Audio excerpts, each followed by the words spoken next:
Bonsoir les amis, ravi de vous retrouver. Ce soir, nous accueillons Monsieur Jacques Cartiot. Bonsoir. Bonsoir. Vous êtes le directeur général de l'ARS. Alors, nous avons une vocation pédagogique. En quelques mots, qu'est-ce que c'est que l'ARS? Alors, l'ARS, comme son nom l'indique, se préoccupe de l'offre de soins en Guyane. L'offre de soins au sens large, qui consiste à faire en sorte que la communauté guyanaise trouve des réponses pratiques, concrètes, efficaces à sa demande de soins, au sens le plus large du terme.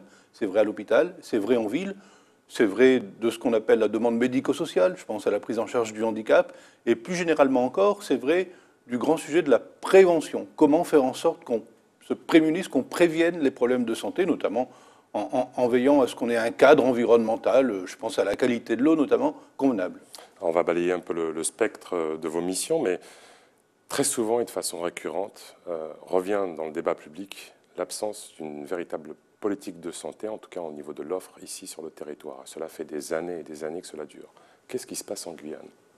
Alors, en l'occurrence, personne n'en doutera, la Guyane est de ce point de vue un territoire difficile. On peut résumer le sujet en évoquant le fait qu'elle est confrontée à des problématiques de santé équatoriales, en quelque sorte, qui sont dues à son positionnement géographique. On pense à des pathologies qu'on ne trouve dans aucun autre territoire de la République, le paludisme par exemple.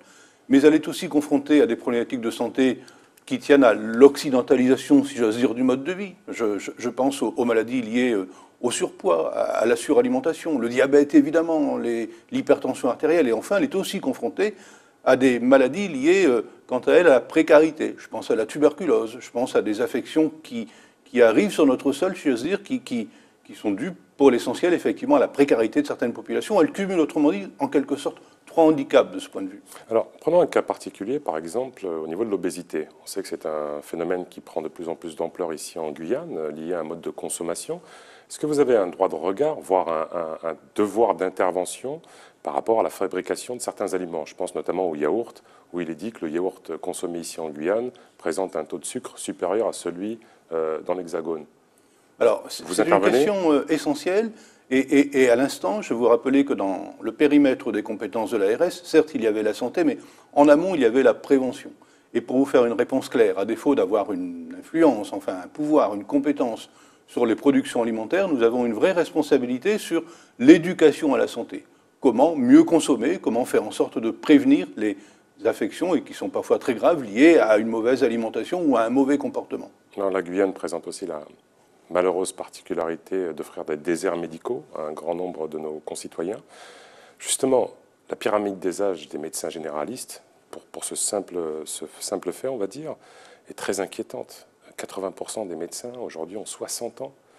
Qu'est-ce qu'attend l'État, voire l'ARS, pour soit avoir des mesures incitatives véritablement fortes pour que des jeunes médecins viennent s'installer en Guyane? Alors, pour le dire tout net, aujourd'hui, c'est ma première préoccupation. Je vais rappeler une évidence, mais vous la soulignez dans votre question. Par définition, on ne fait pas de médecine sans médecin. Il n'y a pas d'hôpitaux sans médecin. Globalement, il n'y a pas d'offre de soins sans médecin. Autrement dit, si je n'avais qu'une priorité, qu'une seule préoccupation, ce serait celle-là, celle de l'attractivité médicale. Vous parlez de la ville, mais c'est vrai aussi à l'hôpital.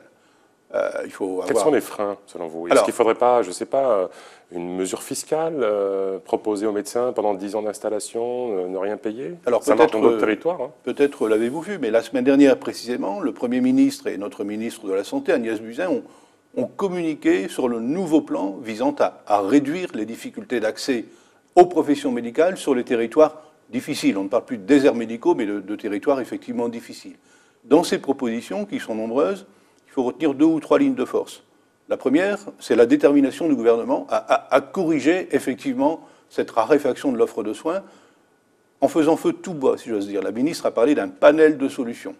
L'ARS sera détentrice d'un budget dédié, un budget d'innovation intégré dans son budget global, et avec ce budget ouvrira, en lien avec les collectivités, c'est évident, je pense à la collectivité territoriale, un guichet unique. Et à partir de ce guichet unique, on offrira toutes les perspectives possibles de nature à faciliter l'accès en Guyane à la ville et à l'hôpital. Je vais prendre 2 ou 3 exemples concrets. Ce guichet unique, à peu près, à quel horizon? Alors, très rapidement, le gouvernement est soucieux que les choses se fassent vite. Prenons des exemples concrets, parce que c'est sans doute ce dont les médecins éventuellement candidats à une installation ici ont envie d'entendre.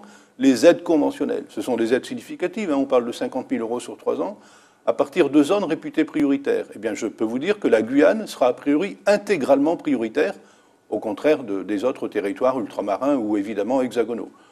Les aides conventionnelles, le recours à une médecine partagée entre la ville et l'hôpital.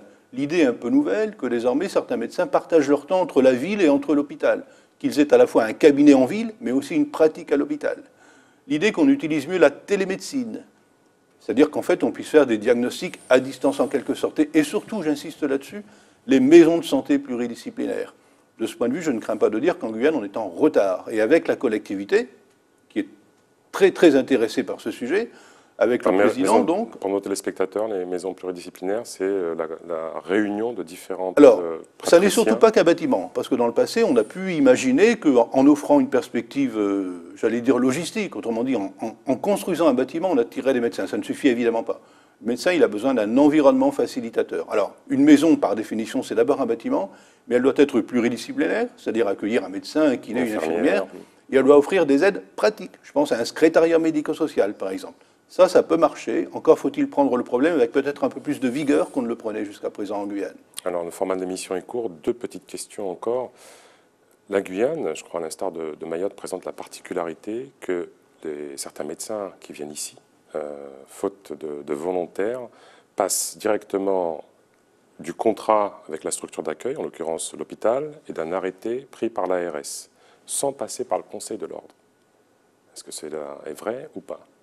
J'ai les meilleures relations qui soient avec le président du Conseil de l'Ordre et je peux vous garantir que je veille à ce qu'on ne pratique pas la médecine en Guyane sans être inscrit au Conseil de l'Ordre.